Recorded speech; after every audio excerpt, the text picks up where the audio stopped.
Hey folks, Alex here, 9 to 5 to Freedom, and in today's video we're going to talk all Robinhood. If you're new to this channel, I document my journey investing into high yield dividends in order to build a portfolio that will generate enough income for me to one day leave my 9 to 5.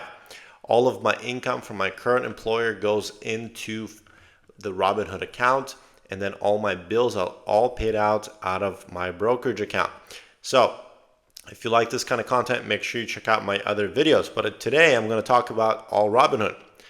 I've had an account with Robinhood since about 2019. I've only had like a few $100 in there.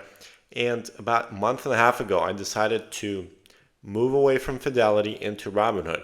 Now, since then, I've noticed a few things that I really love about Robinhood and a few things that I think are lacking, which I hope there will be some improvement in the future. So that's one thing that I wanted to cover today, and there's going to be just maybe 5 or 6 points that we're going to get into. Now, if you don't have a Robinhood account and you'd like to open up a Robinhood account, I will have my referral link down in the description below. This doesn't cost you any money to open this up, but if you use the referral link, you and I both get a free share of stock or a fraction of a share. So that being said, what are some of the things that well, I guess we'll start with the good, right? Some of the things that I enjoy seeing in Robinhood. So I'll share my screen here and I'll just show you guys in case you're new to this. Now, on this channel, I do use margin. I use high yield dividends, and I capitalize on the low margin rate that Robinhood offers. And that would be my number one thing that I really appreciate Robinhood for. Check this out. These are the margin interest rates. If you're new to the margin is basically borrowing money from the broker. Now you have to do it responsibly. Margin is like a hammer.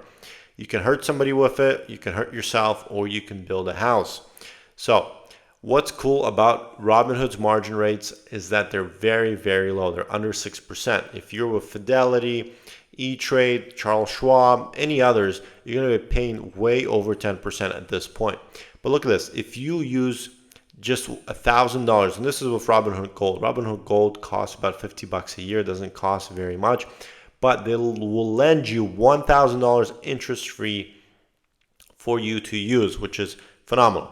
Now, if you use, let's say, $50,000 worth of margin, your rate will be 5.75. And as you can see, the higher amount of margin that you're using, the lower the rate will be. So currently, I'm floating at that 5.25%. Now, you only pay interest, folks.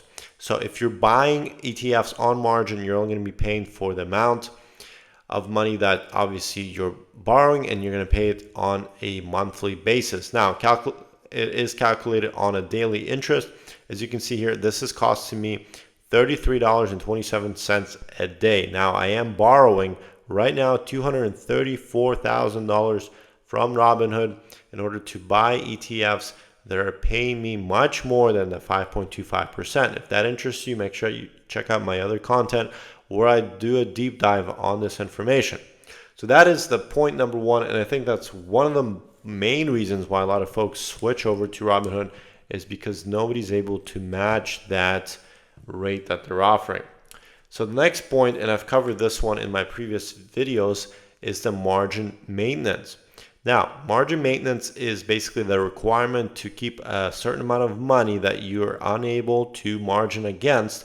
And with Robinhood, and this is something that I found to be super amazing, and this will help you utilize margin, is that all of the rates are very, very low. They're at the bare minimum. So by the US government, the lowest margin interest or the lowest margin maintenance is 25%. And this is what Robinhood is doing for most of them. Look at this. This is Maggie, one of my favorite funds that I invest in, showing 25% maintenance. So that is phenomenal. And really, the closer you are to 25%, the more buffer you'll have available, which makes it really, really nice.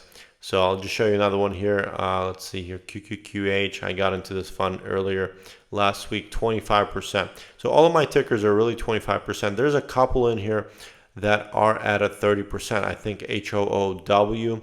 Yes, so this one's at a 30%. So basically, the higher the percentage is, the more money you have to have in reserve, which means the less margin you're able to use and less buffer you will have. Let's take a look at OT here. OT at 25%. So that's point number 2. I would say that when I was with Fidelity, the margin maintenance was greater on a lot of these funds. At minimum, it was 30%. So even saving 5% of margin maintenance could add up as you spread it across hundreds of thousands of dollars. So that is point number 2 that I would say is pretty awesome with Robinhood. Now the next one is that I just found out maybe just a few weeks ago that I really didn't pay attention to, but Robinhood allows you to execute orders in the after hours. So with a typical broker at 4 p.m. when the market closes, you're no longer able to place any orders. Now that is not the case with Robinhood. You're actually able to place orders in the evening hours, which really allows you to be flexible. One of the things that I was doing with some of these funds, I was placing limit orders. And some of these funds, they'll have some pretty high volatility. I'll just show you here Maggie. Look at some of these spikes that you're seeing. Some of these are about a 1% spike. So basically what you could be doing, let's say if you want to accumulate Maggie, for example, you could place some limit orders, let's say at a lower price, let's say at $55.50. If you place some orders there, if this for some reason drops to that in the after hours, you're able to pick up those shares at a discount. And the same thing could be said of selling. You can place orders to sell at a certain price, and that way you can exit at the highest peak that was that evening. Now, again, this is being a little bit more involved in trading, so not everybody enjoys that, but I think it's still a cool feature to be able to buy and sell in the aftermarket hours, and I think that really adds a lot of value to Robinhood. Okay, we'll talk next one here, and I think this one is pretty cool as well. I don't think, obviously it's not a game changer, but one of the things that Robinhood does is it allows you, if you open up an account with them, and if you open up an IRA, they will match up to 3% per year. Now, let's say you are self-employed or your employer doesn't do any kind of matches. You're able to max out your IRA and Robinhood will add 3% on top, which is pretty cool. The other thing that Robinhood is offering, especially this month, is transfer. So if you're transferring your account, look at this, up to 2% bonus. So if I were to transfer another brokerage account or an IRA or something, I would get 2% on the money that I'm bringing in, which is pretty cool as well. So let's say if you had $100,000, that's $2,000 that you'll get for free.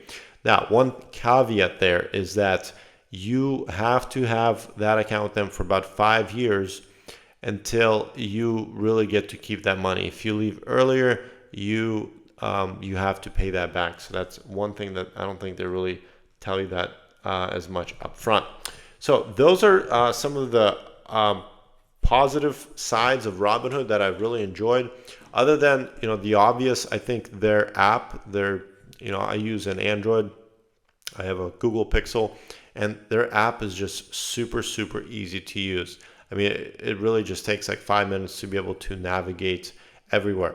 And the same would be on its on the platform that you have on the browser. Really easy to do, easy to navigate. You're able to hop around between different things. They have the trading platform. It's called Robinhood Legend. It's absolutely free, but in here you can set up your own screens. As you can see here, I can see all my positions here, my P&L and everything that's going on here. I can see my average price, current price, how many shares I have. If I want to do some trading, I can go in here. I can look up the charts. I can do all my trades in here as well. So if you want to do options, you can do stuff in here as well. And I think the way that they made this, how you can build your own custom screens, is really neat to see. Okay, so that is the positives, and let's just get into some of the negative things that I've noticed since I've had a Robinhood account. Now, one of the things that you'll notice right away, and this is especially true if you're into any type of day trading or just swing trading, one of the things that Robinhood does not allow you to do is short the market. So if you had Fidelity or other brokers, let's say you have a crash on some kind of stock or whatever, you're actually able to buy a short. You're able to bet against the market, and as the market's coming down, you're able to profit on that. And I've done that in the past, especially back in the dip that we had in April. I was able to save a few $1,000s, but shorting just like SPY or NASDAQ, which was pretty neat. That's one thing that you are unable to do in Robinhood. The next thing is they really don't have a good banking option right now. They have a spending account, which you're basically able to just transfer money between your brokerage account, and you're able to transfer money into any linked banks. But really, besides that, you really don't have too many options. Now, one thing that I did see around Robinhood is that they're releasing some kind of banking feature in this fall. So I'm really looking forward to that. One thing that I enjoyed with Fidelity was a little bit more feature banking system, where I actually got a few checkbooks. And some folks say, well, I don't even use checkbooks anymore, and that's fine. But sometimes when I'm doing projects around the house, or I'm contractors are working for me, most of them prefer to be paid by check. If you go to a dealership and you want to buy a car in straight out cash, you want to be able to write out a check. So that's where checks come in, and that's one thing that I do miss having in Robinhood. So I'm really looking forward to the banking features in the future. Okay, so we covered that. And let's see here. What other negatives do I see with Robinhood? Well, other than that, folks, besides not able to short, I guess the only other thing is Robinhood doesn't really do much with mutual funds. So if you're coming from brokers like Fidelity or Charles Schwab, and you might have their own mutual funds that they're offering, those things cannot be transferred into Robinhood. So that's one thing that you will miss out on as well. Now, if that's not important to you, obviously that's not going to be a game changer, but that is what you got. Okay, and then the last thing, really, I guess what has to do the most with this channel, and if you've stuck it to the end here, make sure you leave something in the comments. But one of the most, I guess, things with dividends is that the payments seem to be delayed. When I had Fidelity, whenever Friday came around and it was dividend day, I would get my payment that same day. With Robinhood, there seems to be a delay with about 1 to 2 days. You still get the history record that you're getting the dividend. It doesn't settle fast enough into your account. So that's what I got for today. Today is Sunday, closing out this evening, and we're going to get into this week's market.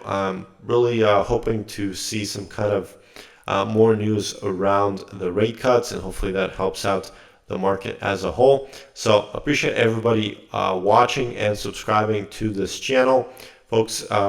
Really loving the engagement. I think this week we should cross 4,000 subscribers, which is a huge milestone for me. So thanks for watching. Have a great evening. Take care, folks.